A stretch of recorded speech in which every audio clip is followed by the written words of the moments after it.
Hi, I'm Aaron. I'm going to walk you through the high-power rocket that I built for MECH4007 vehicle engineering 2.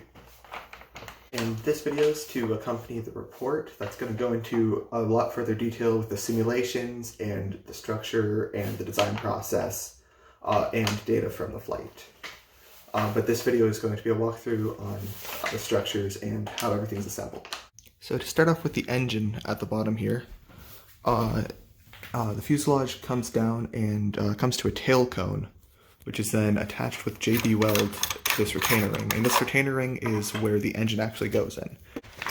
There are kind of lugs here, and these are installed here so that it can slide onto a standard aluminum extrusion that's put up at 90 degrees. So that way, when the rocket is being launched, the motor is on a timer, and when it gets to the end of the timer, it will actually fire the charge backwards into the rocket. And what that's going to do is pressurize this inside and make this whole front section come off. Because I'm not launching right now, I don't have it all hooked up, but there's going to be a string, usually tied here and tied here, and also that's going to be pushed off by this parachute here, which again is not currently wrapped the way it would be, but I go into detail in the report.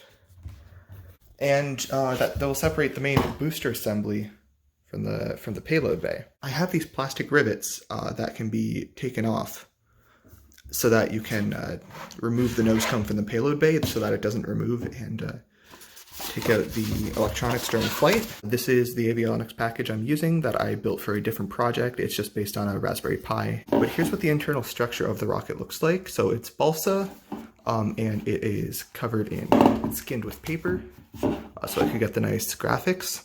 And it's very light, and it's actually very, very strong. I did quite a bit of testing.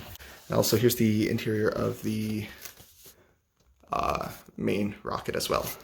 So you can see that tube going down to the back for the ejection charge. So just a quick thanks to Professor Ellery. This is a project I've wanted to work on for a while, and it was great to be able to finally do it.